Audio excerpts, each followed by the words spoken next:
Good morning. That's better. Fantastic. Thank you so much for coming to this session. I appreciate it. I've run into a number of people over the first few days of the conference who have looked at my badges and said, "You're a first-time attendee and you're a speaker? Do you really know what you're doing?" And the answer is no. So I'm hoping that ignorance is bliss in this particular case, and that you're forgiving for any mistakes or issues that I bring up. I really am honored to be here. On the one hand, I feel like a local because I actually grew up down the Beltway in Baltimore, but I now live in Israel, so it was a little bit farther of a trip to get here. And it's really great to be attending my first ATA conference, and I hope that this is the first of many, and then I get to know you and speak to you. I've left some business cards up at the front so that if you want to request the slides afterwards, I'm happy to send me an email. In addition, I believe that if all the tech is working properly, this is also being recorded for the virtual conference, and therefore it should be uploaded to the ATA website at a certain point, and you'll have access to it there. So that's in terms of housekeeping. I'm sure your phones are off by now, so I don't need to tell you, and we'll get started. Okay, so the topic that I wanted to speak about today, as you can see, is your translation business sellable? Okay, and this is a topic which I have discussed with many individual translators, certain preconceived notions about our ability to value and sell our translation business, and I want to take another look at that issue today and see whether what we think is true is really true. Now, this lecture is going to be, I'm really excited about this lecture, not because I'm giving it, but because I think it's an important topic, and it's split into two parts. So the first part, you're going to have to sit through me boring you about a little bit more of the theory of what do we need to do in order to make our businesses valuable and prepare them for sale. But the second part is going to be an interview that we're going to do with the new secretary of the ATA, Karen Kitche, okay, who actually purchased a business, a translation business, another translator, both individual contractors, and she's going to share some of her experiences about how she went through that process. So I hope that it's not only going to be theory, but we're really going to get into the heart of practice. Okay. Let me ask you a question by raise of hands. By raise of hands, how many people have ever considered either buying someone else's translation practice or selling their own translation practice? Excellent. More than I thought. Fantastic. And let me just throw out a question. It's not a rhetorical question. I want real answers. What age do you think is the right age to start thinking about selling your business? You're stealing my thunder. I'm just going to get a bunch of wrong answers and then get to the right answer. What's your name? Heike. Thank you so much. All right, well, there you go. You stole the thunder. 100% correct.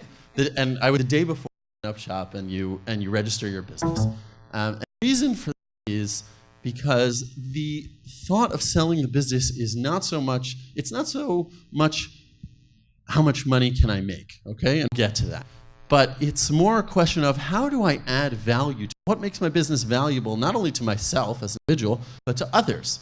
And not just in terms of the services that I provide or the product that I provide to my clients, but is it in of itself? And what value does that have? So I'm correct that at the way beginning, and if you didn't do it in the beginning, that's okay. That's why we're here today, and it can start now. But we need to start at age 60 when we're thinking about retirement, although that's fine as well.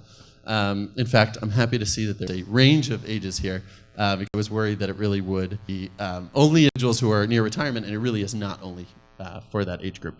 Okay, let me ask you another question. Again, not rhetorical. How do we know how much our businesses are worth? How do we figure that out? Okay, so that my business is correct. From a business standpoint, we need to our revenue and figure out how much that is. But how much of the revenue is it worth? Is it worth half revenue, 1 times revenue? Is it worth 5 times revenue? How do we determine that? Oh, well, if you can get 10 years of revenue, then I'm your client. I don't know of anyone who's ever sold for that, but that's wonderful. Yeah. Okay, so yeah, go ahead.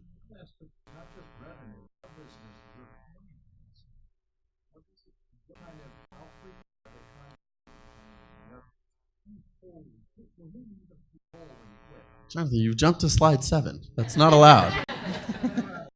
Very good, excellent. So I want to give it's not really satisfying, and that answer is that there is no X determinant for how much the business is worth. The answer is how much it is to somebody else. Okay, and that time revenue, that might be 1 times revenue, that might be 5 times revenue. It all depends. It depends on how valuable we make our businesses to others or to potential buyers or to someone who may have an interest in our business. So I can't give you an X figure. Okay. Now, let me ask you a third non-rhetorical question. Who the hell is buy our business? Right? Give me, I don't want name John Smith. I want to know, think about types of individuals who potentially buy our business.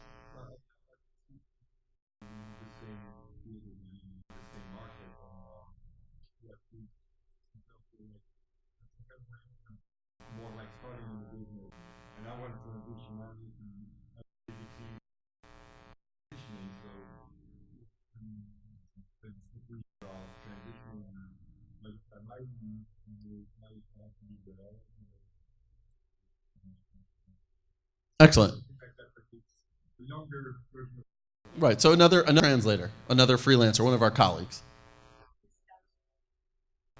Okay, good. So maybe not just an individual, but a company that we have worked for, maybe an agency we've worked for, or haven't worked for that may be in the same space.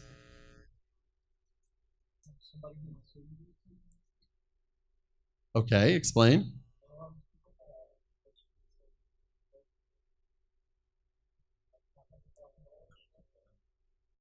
Interesting. Okay, that is something I did not think of. Interesting answer. Okay, so yeah, I mean, you've hit on many of the ideas. It could be a boutique, it could be one of the larger agencies, maybe an individual. One thing we don't think about is maybe not a language company. Maybe there are interested parties that may have an interest in our business that don't necessarily provide language services now, want to or may provide similar services. So I'll give you an example. I run an academic translation company. We specialize in academia. So there are interested parties that are not academics. For example, a publishing house or a journal, right? They may decide for financial reasons, for building up their resources, that they want to bring this service in-house. They want to offer their authors, as part of the services that they provide, they may want to offer this service. So we need to start thinking a little bit outside the box to non-language companies as well. It's tricky because we want them to keep up the same standard that we've built up, but it is a possibility. Okay. Now, I will warn you in advance and tell you that this challenge is not simple. It's an uphill battle, okay? And there's a reason that most translators don't think that their businesses have value, okay? I want to disprove that myth, but I also understand where it's coming from. So let's talk about for a second, what are some of the challenges that we have when trying to sell our company?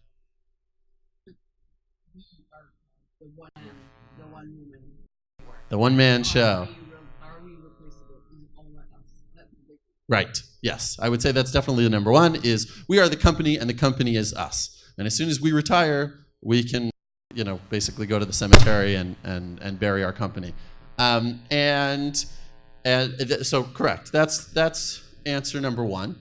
Okay. The other big concern that we may have is, unlike other, let's say, subscription companies or other models of companies, our customers, our clients don't have to choose us. In fact, they can go to us, and then the next time they have a project, they could choose to go to someone else. So they may be loyal to us because of who we are and the relationship we've built up, but as soon as we hand it off to someone else, they say, well, that's nice that you're your company, but you can't sell me. I'm not committed to you. I haven't signed a 3-year contract.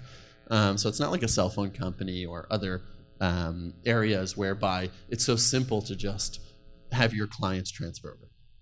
Okay, so those are the challenges of selling a company. Now I want to go through, yeah.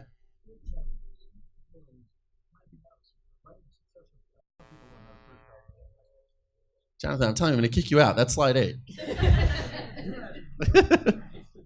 You're 100% correct. We'll get to that. Okay.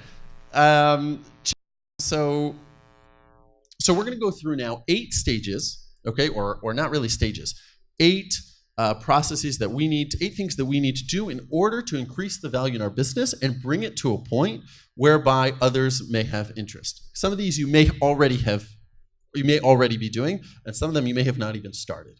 Okay, the goal is to proceed as far as you can with all 8 of these in order to bring it to a point of value to others. Okay. Number 1. Ironclad numbers. Okay, what I mean by ironclad numbers is knowing your financials. And this is the boring slide, but it's important, and there's a reason I put it number 1. Okay? Do you know your profit loss statement at the end of every month?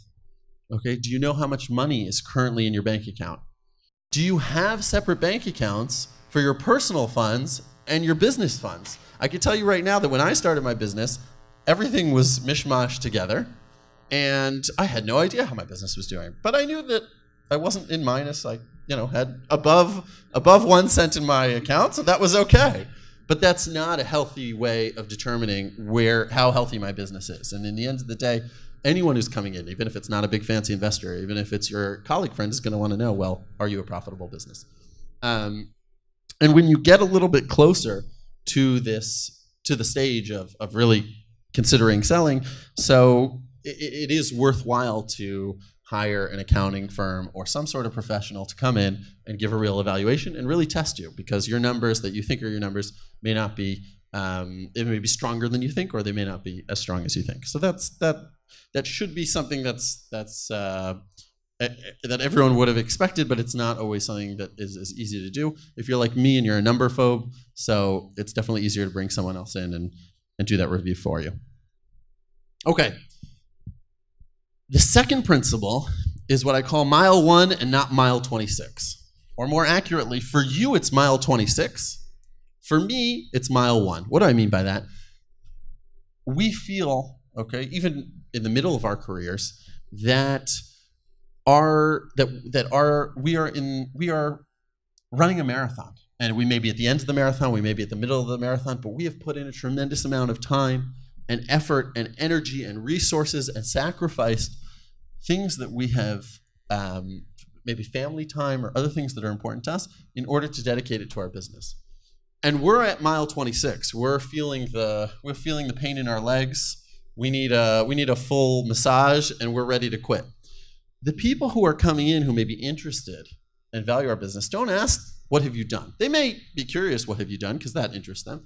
They ask, where are you going, right?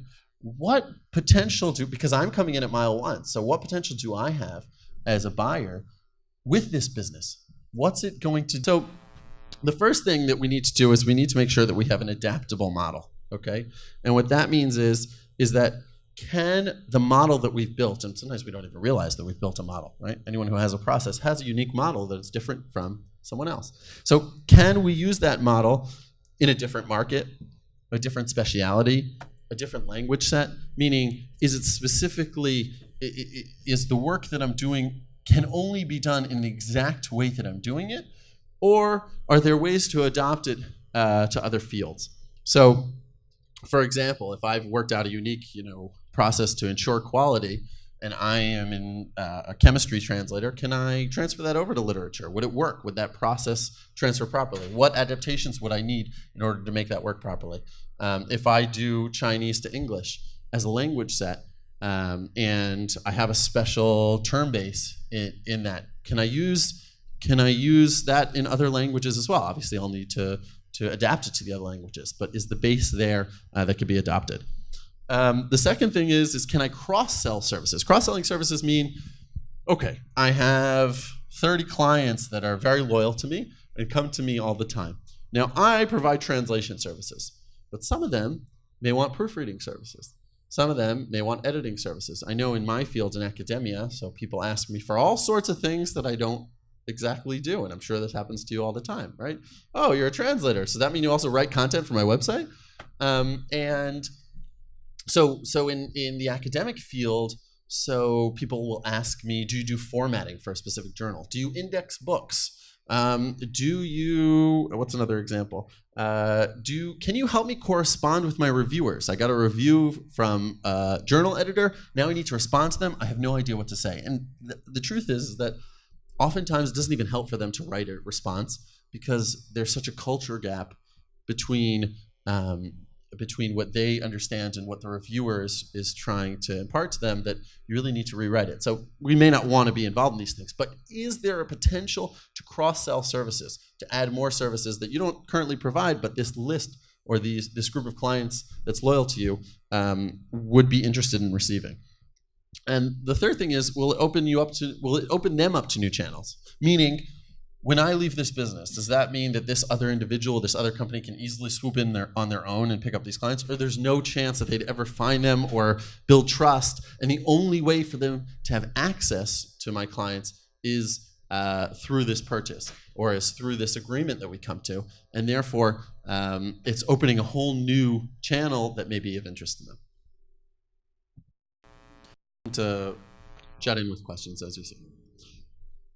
All right, principle number 3 is what I love to call the golden rule of seesaws, okay? And what I mean by that is that if we look at the two sides of the picture, we see that they're of equal weight. However, it's clear to all of us that one side is more stable and more secure than the other side, okay? And this is the metaphor that I like to use for how dependent we are on one client, okay? Let me ask you a theoretical question. Okay, worst case scenario, you're in the middle of a lecture trying to keep your eyes open with Avi, and you check your phone, and you receive an email from your favorite client, or your best client, may not be your favorite, but your best client, who provides you with the most work, and they write to you and say, "Dear Jack, it's been a pleasure working with you for the past 5 years. We found a cheaper solution. In fact, for a long time now, we've been looking for other alternatives. We thank you for your service. Have a good day." Now, do we go into panic mode and freak out and leave the ATA conference just to get back to our homes and you know, not know what to do?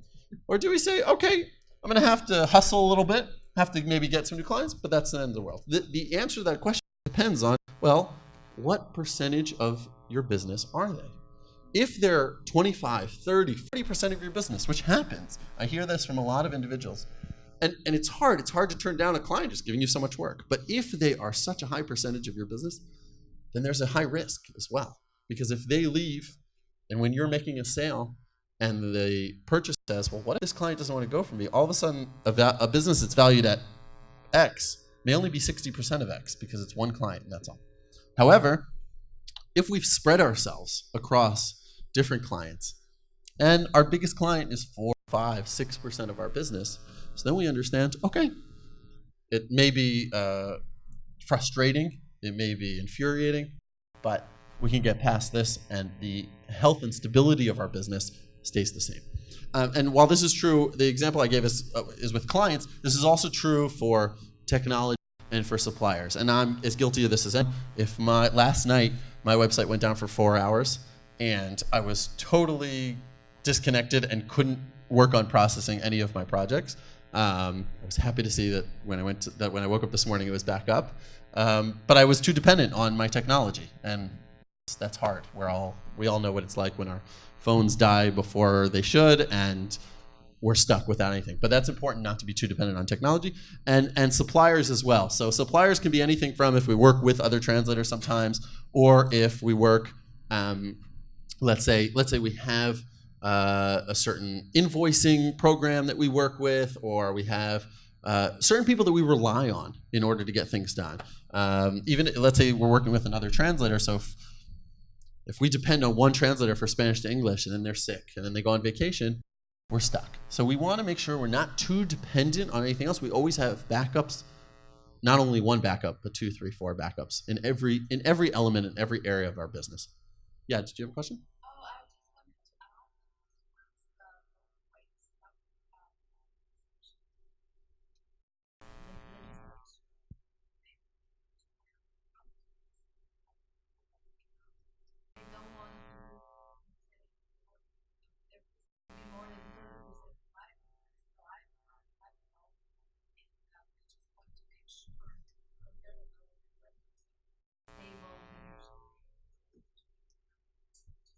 Excellent. That's fantastic. I wish that they would all be so responsible. But that's great. That's great. It's a very hard test because how do you turn down that big client? What are you going to say? Sorry, you're too big of a client. You're going to pay me too much money. I have to turn you down. I think the trick is never stopping to market and never stopping to try and garner a new client base. And that way you always have fresh leads coming in, even if you can't help them at this current moment. You have a list of people you can turn to. Okay, this is my favorite picture of the presentation. We call this slide "Reverse the Roller Coaster." Okay, and every time I look at this picture, it makes me nauseous.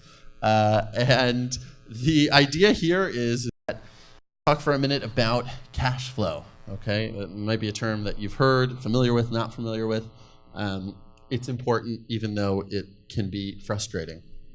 Okay, what cash flow means is how much money do I have coming in versus how much money do I have coming out at the current moment. Meaning not just how much is owed to me, how much is accountable, but what's my current cash situation. And the reason that's important is because when any buyer comes in and wants to see if they're interested in your company, they're going to ask, one of the most important questions they're going to ask is, tomorrow, am I writing a check or am I receiving a check?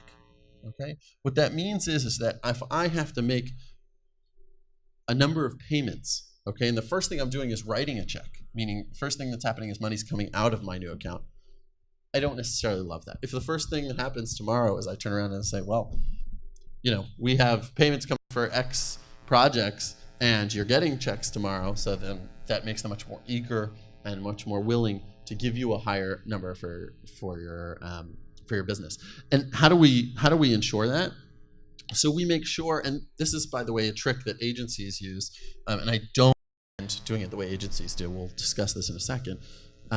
Is trying to make your payments come in as early as possible while trying to make your payments in a timely manner. I'm not going to say as late as possible because that's what agencies do, as late as possible. I'm not saying as late as possible, in a timely manner. So what I mean by that is that you need to make sure that you're being paid for your work before you are paying for whatever expenses that you have. Okay?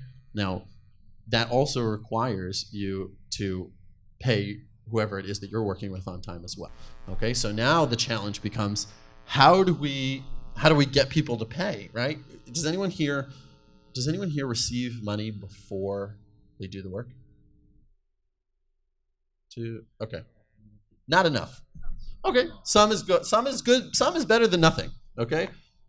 Not enough. Okay. And I'll be the first one to admit that I can't do this with all of my clients either. I have a lot of universities and a lot of institutions that refuse to pay until 30, 60 days after the work, and I still take that work on.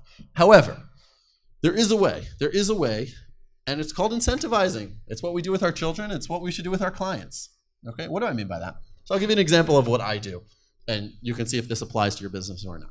I know that if I simply ask my clients to pay before I've even sat down at the computer, there may be a few really good souls out there, especially after we've worked with them for a long time, who may be okay with that, but the majority are going to have an issue with it. So I incentivize it. What do I mean by that? Is that I will say, once we've come to an agreement on the price, I'll turn around to them and say, okay, we now have agreed on a price with two options. Okay, you can pay right as soon as the project is done, before we finish, or right after we finish, whatever it may be. Or you can pay me right now, and for your next project, I will give you a 5% discount. Or if 5% is too much, I will give you 250 words for free. We can calculate in our brain what is a good number where it doesn't really bother us, where it doesn't really make a significant impact on the bottom line.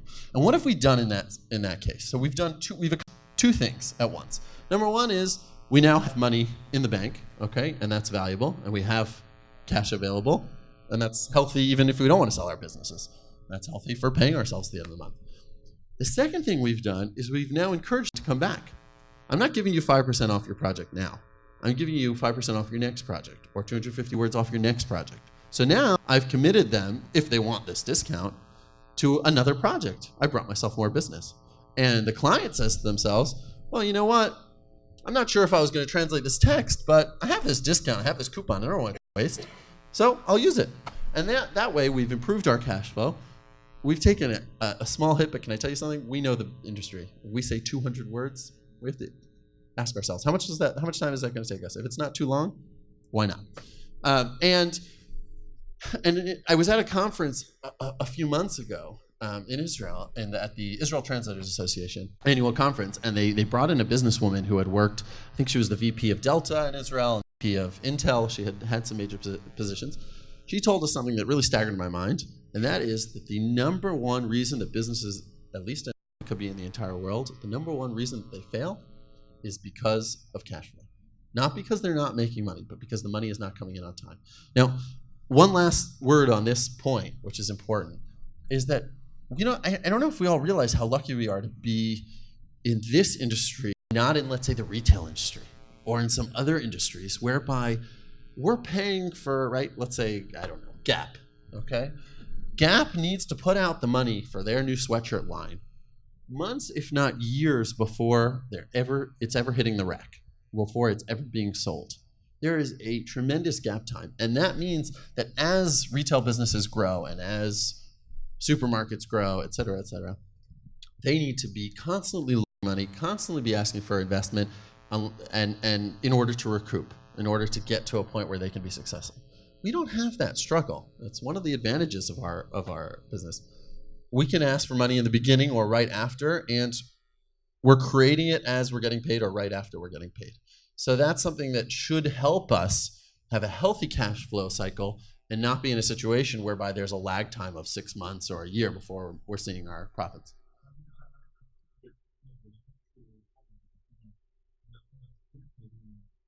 Mm-hmm.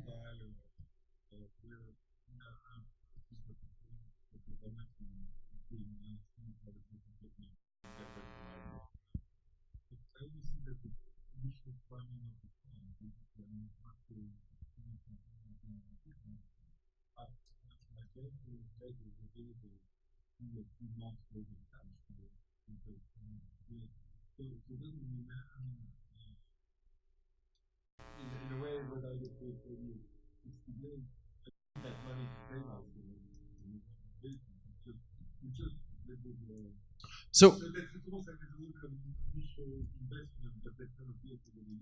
mhm.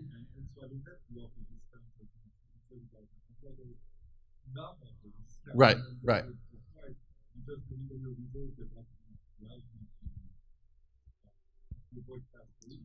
Right. So, and that's great, and that's wonderful. I would say two things. First of all, it's always good to have rainy day, a stash. There's no question about that. I mean, every healthy business needs to know that not on near zero at the end of every month so that they can survive.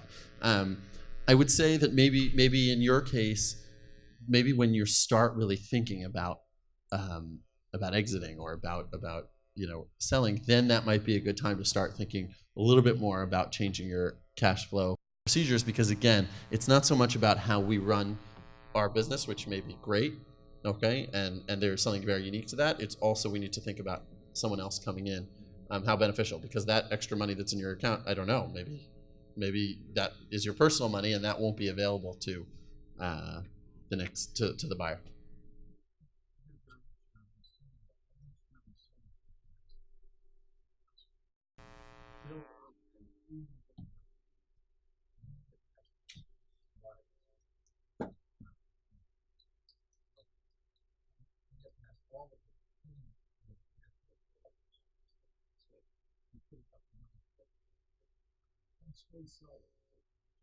Mhm.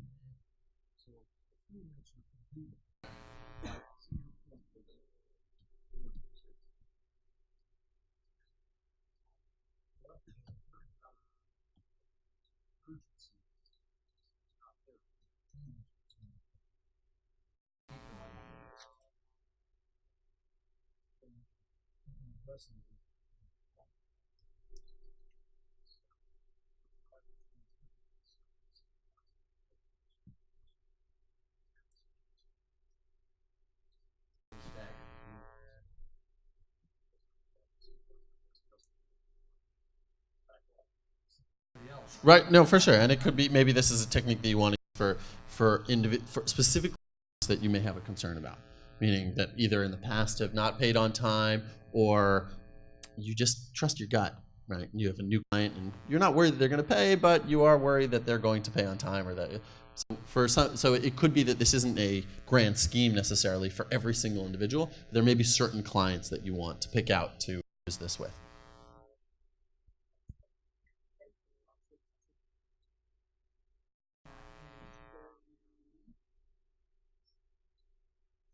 I agree 100%. You either get a deposit or even a down payment, whereby they're paying whatever it is, whether that's 50%. That's for you to work out with the individual clients, and what the worst thing when you ask is for someone to say no. But if you never ask, you never know if they're going to be willing to do it. It the one issue, the one trouble that I find with this is only with the short projects, and it's a challenge in general of how do we make sure that our needs are met and also meet the client's needs who want things done very quickly, and make sure that we're covered. So maybe you want deposits for projects over a certain amount, meaning let's say, I don't know, over $500, $50, whatever number we choose for ourselves, and then we ask for a deposit specifically on those, as opposed to $50 where it's not necessarily worth the time and effort that we need to go through. Yeah, one more question and then I want to move forward. No, go ahead, please.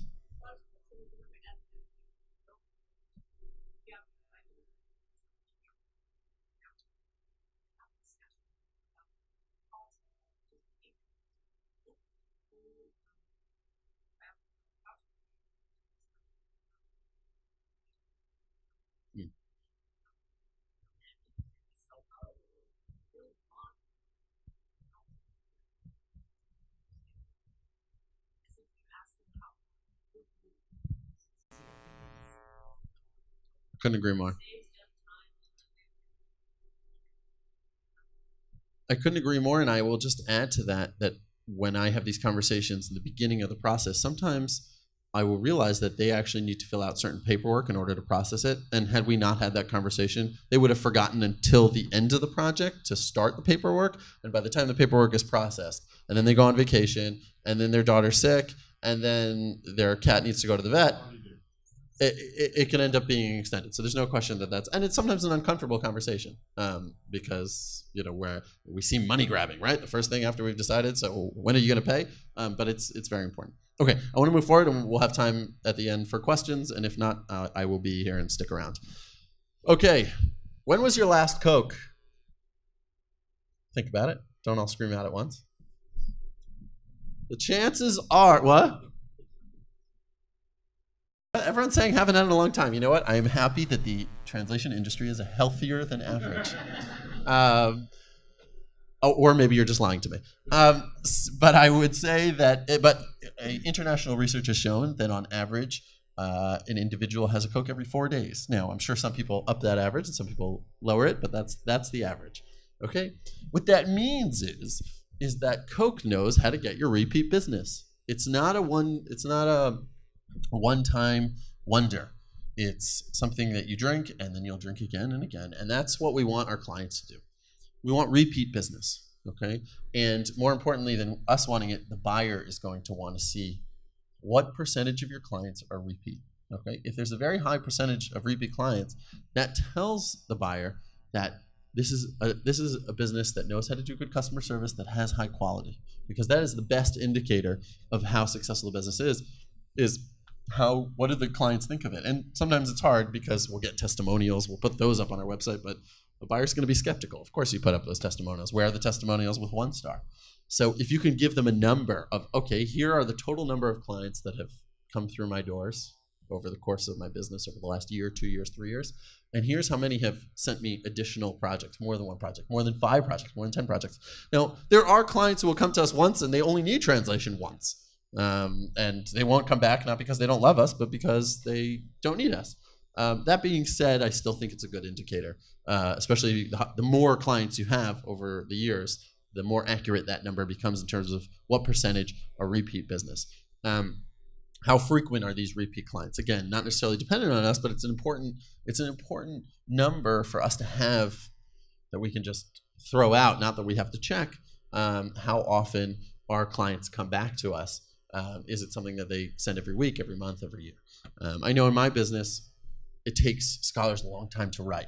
On the other hand, it's publish or perish, so they have to write. So I know that 2-3 articles a year is about average in terms of what we're going to be receiving. So if I haven't heard from someone in a year, I'll give them a call or send them an email. Everything okay? Do you need any of our help? And that way I can keep track of what's going on.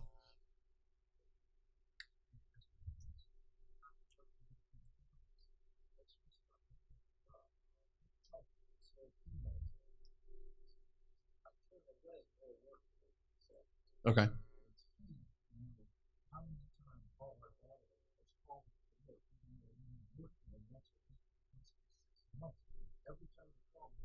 For sure. And you keep track of that? Good. Good for you. Fantastic. Right. Okay.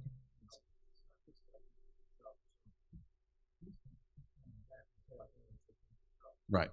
Excellent. All right. I want to run through the last few slides because like I promised you, the second section of this presentation is much more interesting than this. Be a Fruit Loop, okay, in a world of Cheerios. What that means, and this you've heard 1,000 times, so we'll run through it quickly.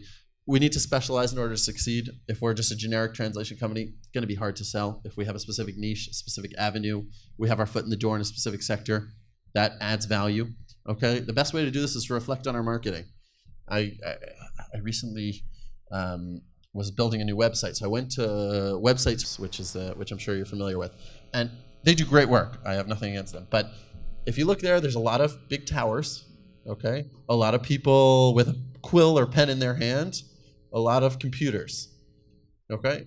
Now, none of those are bad, and some of you may have those pictures on your website. The question is, how unique are you in your marketing materials? And how much do you differ? Or I go on your website, I go on 5 other people's websites, kind of all looks the same to me. So that should be a reflection of your unique niche and your unique personality, and that should be reflected in your marketing. And take a positive attitude when others are defeatist. That's something which I think should be a theme that should be rehashed. There's too much negativity in our industry. There's too many blogs and forums saying how terrible it is. Be that opposing voice. Be that person who says how wonderful things are.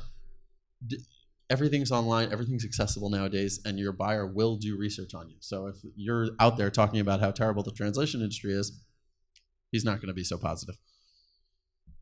All right, next principle I learned from my mom, the Disney principle. And that is, no matter what a client does, no matter if they spit in your face, we always smile back like Mickey. We just can't take that smile off our face, or like Woody in this case. And we need to become obsessed with customer satisfaction. So the most important idea here is that we need to understand, in terms of hard numbers, how satisfied are our clients? How do we find that out? One question that all the big companies ask. Apple, Intel, Facebook, they all ask the same question.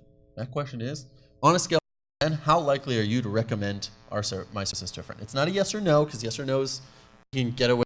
It's not a, describe your general feedback, because we don't know what this number. This is an indicator of how satisfied clients are. It's a really easy question. I recommend calling, sending them an email after every project or every couple projects and asking, on a scale from 1 to 10, how likely are you?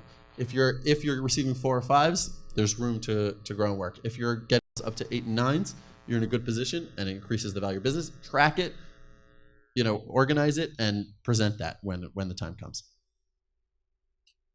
And the last principle is letting go. Okay, work towards making your company independent. This gets back to what Jonathan said. We need to document our processes. How are we going to pass on our business to someone else? We need to go through and think about things that are sort of obvious to us. Of course we do things that way, but to someone else it may not be obvious. And it may be actually a method of process that only we use and no one else uses. And it might be something that someone else can adopt. We need to be humble. See who else has our skills, right? We think we're the only ones in the world who could ever do this. A bit of humility. Maybe someone's not at our level yet, but we can work with them and we can discuss things with them, and there's a transition period. And to look out and to find the right person. We'll talk about that more with Karen. And be proud of your legacy. This is maybe the most important question. We've spent so much time and energy and work building up our business. Do we really want to just let it go when we retire or when we, right? But the business maybe sometimes can grow bigger than ourselves, and we want it to continue. So why would we want it? The attitude of, well, no one else could do this but me, really means that's the end. When I'm finished, the business is finished. But if I can find someone who can be, don't look at it as a buyer, look at it as an inheritor, someone who inherits my business, then my business lives on, and what I've accomplished and what all the effort and toil and sweat that I've put in continues beyond me. It's a legacy, essentially. So I want to run quickly and transition quickly. I invite Karen to come join me on the stage. Like I said, Karen actually went through this process. I'm just talking theory. Karen will share her actual experiences, and hopefully at the end we'll have time for you to grill her with any additional questions.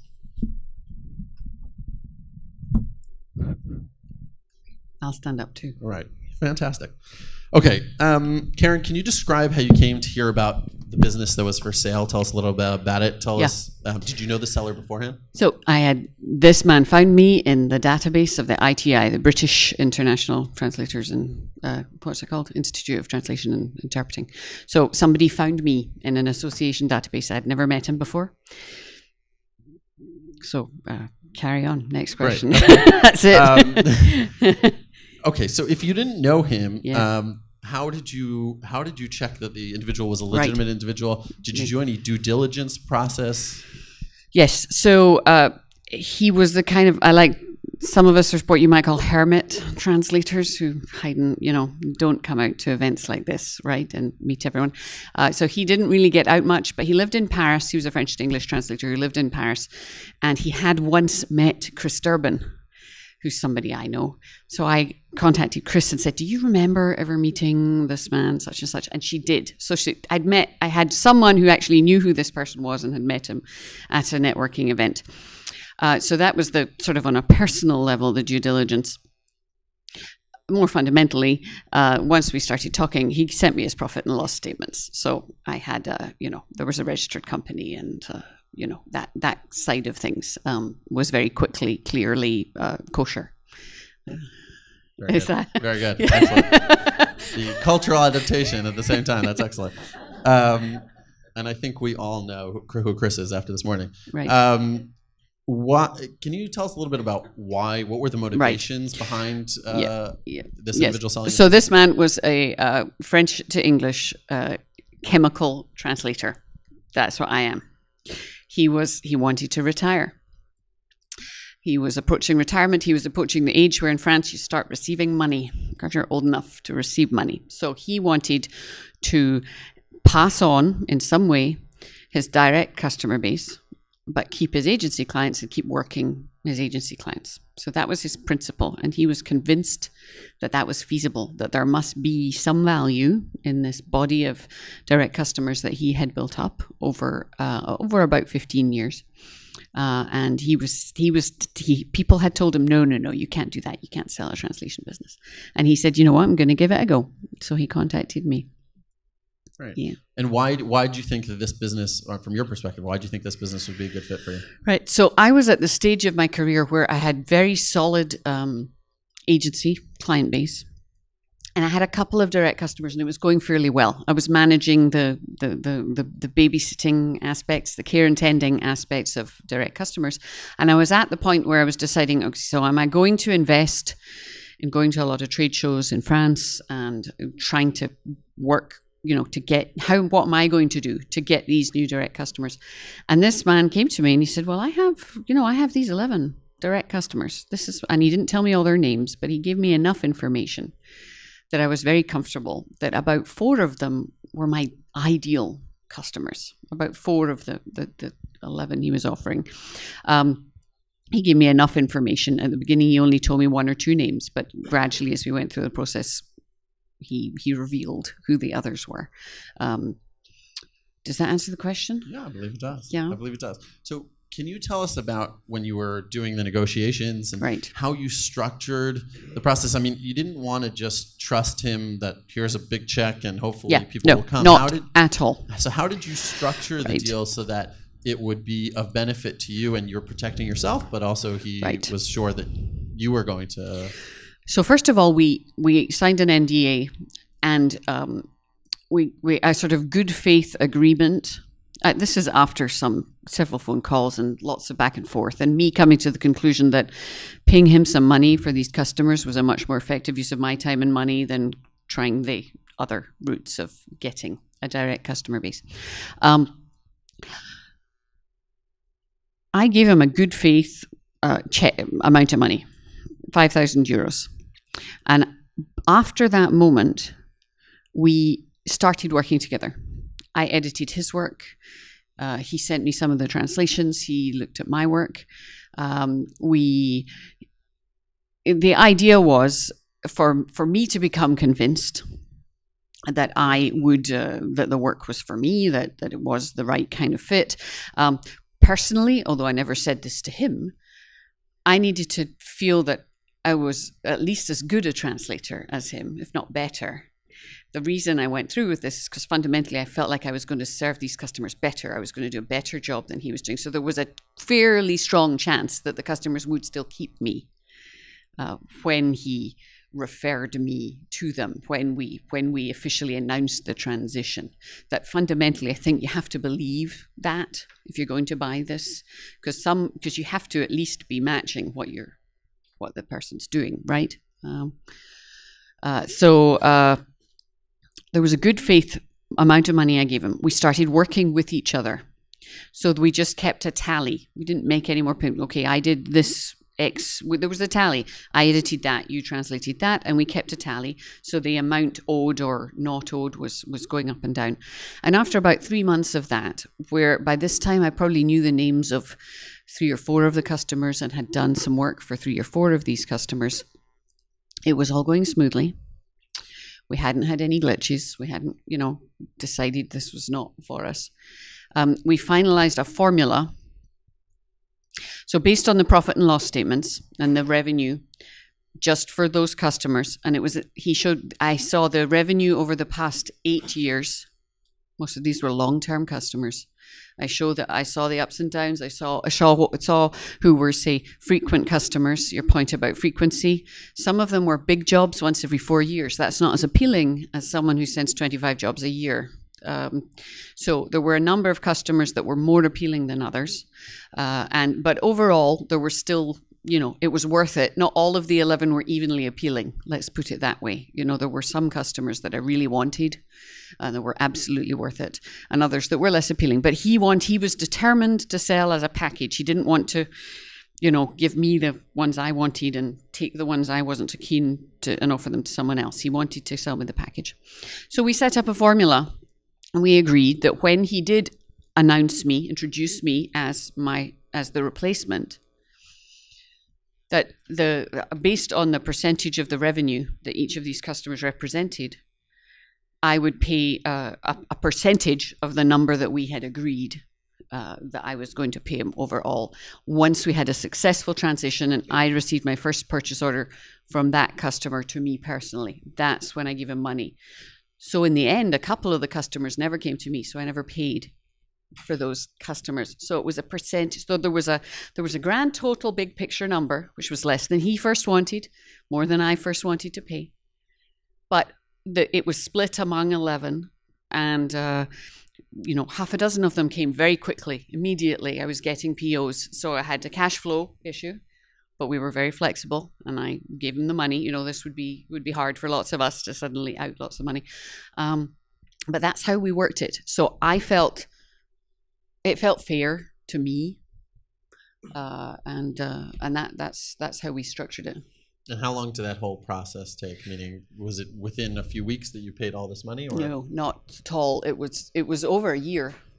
Really, because there were some customers that didn't come to me for 3 or 4 months, and then it was the beginning to the end of the first time he approached me to when he had handed off his last remaining direct customer was about a year, and my return on investment was a year. I was at somewhere between month 11 and month 12, so I did very well out of this. I think I'm not a businesswoman, but everyone I told that to was like, wow, you made your return in a year. I mean, you did all right. So I paid perhaps less than I might have, but I did all right. So you would say that to date it's a success. It was It was a success. And he also says so. When Avi approached me to talk about this, I emailed the man concerned and said, hey, I've been asked to talk about this. Anything you want to say? And he said, it can be done. We were both satisfied. We were both pleased with this. And he is to date still translating patents for agencies every so often when he fancies it, in addition to his Social Security money.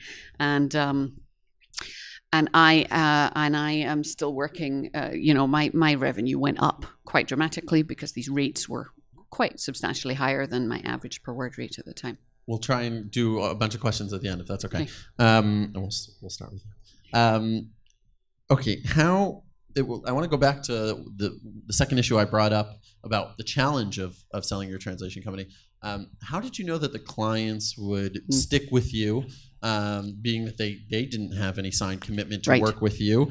And I mean, weren't you worried they were going to go elsewhere? And then practically, can you share with us some numbers of what percentage of the clients actually stayed on and were interested in working with you? Yeah. So I didn't know there was a risk, right? Inherently, there was a risk involved. But fundamentally, like I said, I felt like I was capable of doing better work than he was doing. The word he used when he compared his translation to my first edited version of his work, he said, it makes mine look a bit wooden. And at that point, I felt, that was good, right? I felt all right. And so it was about gut instinct a lot. So yes, you can look at the numbers. You have to look at the numbers. You must look at the numbers. But fundamentally, you have to feel like there's a strong chance you're going to keep these customers. We had agreed how he would introduce me in writing or by telephone to all the customers. And so there was always an introductory email where he said he was working towards retirement, and I'm copying me and introducing me with a link to my website and explaining what we envisioned the transition as being. And then we went from there. And how did the clients react to everybody? Basically, it was all, that's great. Thanks so much for telling us who our new person's going to be. It was all very positive. Nobody said anything remotely, thanks, but no thanks. Nobody said anything like that. And I think like I said, 9 of them gave me purchase orders. 2 never did. But because of the way I had structured the agreement, I never had to pay for those 2.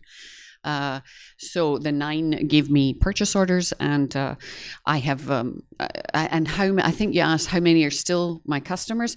So I have 6 who are still regular, frequent customers of the 9. Still work lots, and 2 of them are a substantial part of my customer base. Although I do have lots of boxes on that end of the seesaw, not one box, but they're a nice solid 5% chunk of my income, say. And then there are 3 where I do hear from them once in a blue moon, but they're it might have been 9 months or something.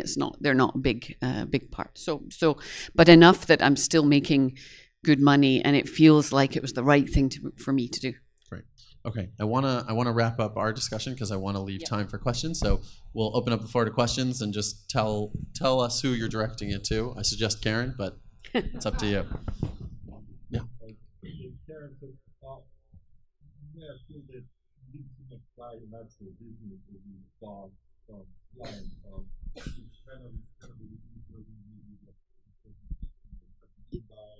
No.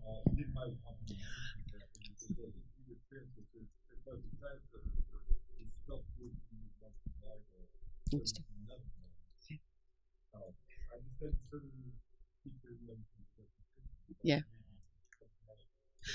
You're right. I did not buy a company. I wasn't interested in his company name. He didn't even have a website. He had no brand of any value whatsoever. The brand was nothing. Yes. Yeah, there was. So he does not. He was a bit of a dinosaur.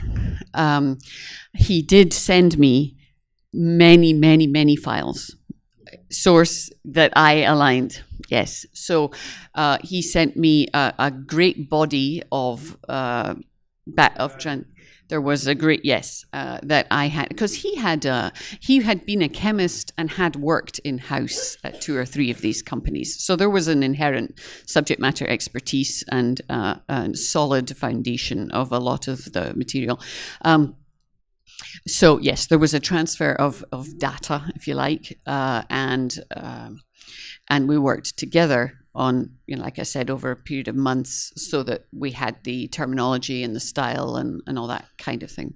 I just want to add that one of the issues that I decided not to cover in the presentation, but is important, is trying to identify what are the tangible assets of your company that you actually are transferring over. That's a very important question. Yes. And I think the answers differ. Is there an office space? Are there CAT tools and translation memories and glossaries? Are there staff? All of these questions are very important. I bet my glossaries, my translation memory could be really valuable to someone. I can see that having value. Question for Karen. It sounds to me like the transaction that you described is very much like one doctor or one lawyer buying the practice of another, which essentially defines goodwill in the practice. Yes. I know that Goodwill is a word we used in our agreement. I know that very often in Northern Finance to describe Mm-hmm. I know that oftentimes financing is available because it's a recognizable transaction by financial institutions. Is that something that you looked into? It's not, and the reason I didn't look into it is because the seller was very happy to be flexible about me paying what I could when I could within reason. He had loads of a cushion, way beyond 3 months of a cushion. And he said, I understand taking a hit like this on your your net income could be tricky if I ask you for it all at once. So you just give me what you can when you can. So that's perhaps a very unusual scenario.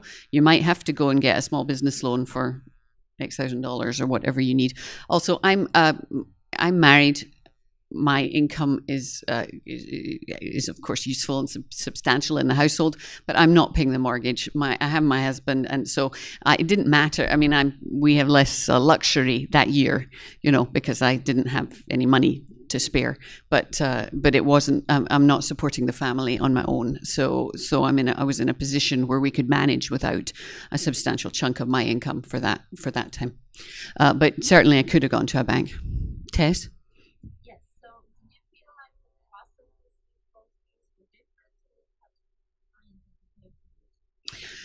Right, so there were a few things. He didn't communicate with the customers in their own language. He communicated in English. I communicate with my French customers in French.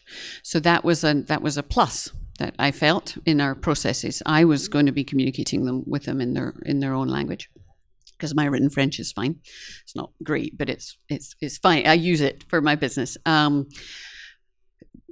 CAT tools, someone mentioned. I use CAT tools for everything. I always have, and therefore, and a lot of this work was things like repetitive technical data sheets and things where CAT tools are really very powerful. So I knew, he was telling me he was getting 20 euro cents a word for such and such. And I'm thinking, I'm going to be raking in the money on those jobs, because it felt like a lot more than my, where I had been, and with a CAT tool where it's, huge repetition for certain kinds of texts. Because they're all direct customers, they don't care how I do the work. They just want the translation. They've never. Oh, I did have to do a little education. Some of them were sending me PDFs, and I explained about having to, if you could send me the Word doc, it would, nowadays CAT tools can process certain kinds of PDFs, but there was a minor amount of education, but not very much. Okay, I know we've come to time, but I know there's a lot of people here who still have questions, so anyone who wants to leave is welcome to, and we won't take it personally, but if people want to I'm going to stay up here if I can stay we'll stay minutes. Up here for a few minutes, so you're welcome to leave, and you're welcome to stay. I would do it, Miranda, right? Yes, your online profile photos look just like you, which isn't that? Yes, I would do it again. Yes, I would. I can see it. Yes, I would definitely do it, and I would be happy. I would do both if the time were right. If somebody with the right customer profile came to me, then I certainly would buy again. It was absolutely worth it compared to all the investment time and things I would have had to do to do. Yeah, and I would certainly plan on selling. I think my some of my fundamentals aren't quite as strong as Avi recommends, but some of mine are there because I know what I needed to see when I sold this. Yeah.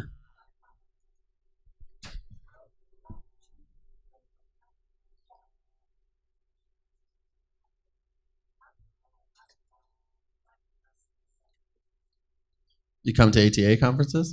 No, that's a great question. Yeah. And Yeah. it's definitely legitimate. And the way that Yeah. this individual He looked came me is- up in the database and searched for chemistry because that was his thing. You search for finance or law or whatever it is you want. I Right. think that's the way to I do mean, it. and I think there's a lot of fora nowadays without just putting yourself out there too much. I think there's a lot of Facebook groups and email listservs, and especially if you are in a specific niche, that hopefully at least a few people in the field, and if you privately share that you're considering this move, then that may be a good way to start. But there's no exact way.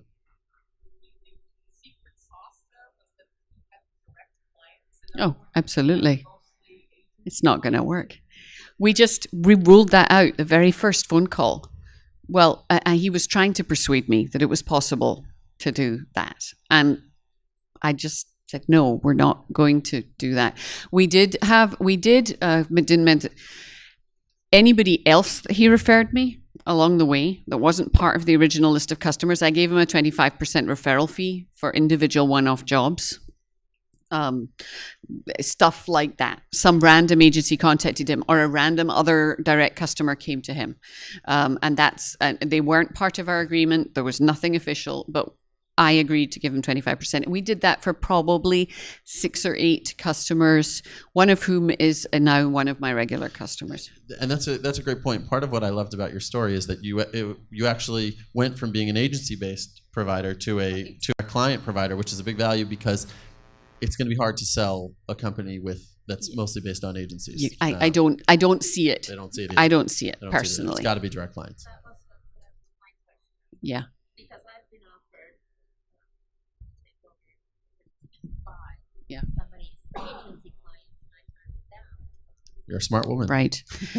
I would not suggest buying agencies. Referral agencies fees are fickle. They're right. just fickle, and they can turn around Yeah. and say, you know what, we found a cheaper provider. So Yeah. I don't recommend it. And all these, I mean, these companies that I'm talking about, none of these are big giants. These are, they're medium-sized corporations, largely in the fields, in chemicals and similar fields that I work in. They're not giants of the, they're people where he knows the names and I know the names and know the people. I think we should wrap it up. Yeah. I'm going to stick around. I don't know if you Yeah. can, stand right here. So Thanks very anyone who much. comes to chat. Just before we go, thank you very much. Before we go, I just want to leave us with this question that I asked at the end. What do we want the legacy of our business to be? I think that's the most important question here. If you please do fill out feedback on the app, good or bad. I'd be happy to receive your feedback to improve on this presentation and going forward. So I appreciate you coming. I appreciate you staying late, and I hope you enjoy the rest of the ATA. And thank you, Karen, for participating.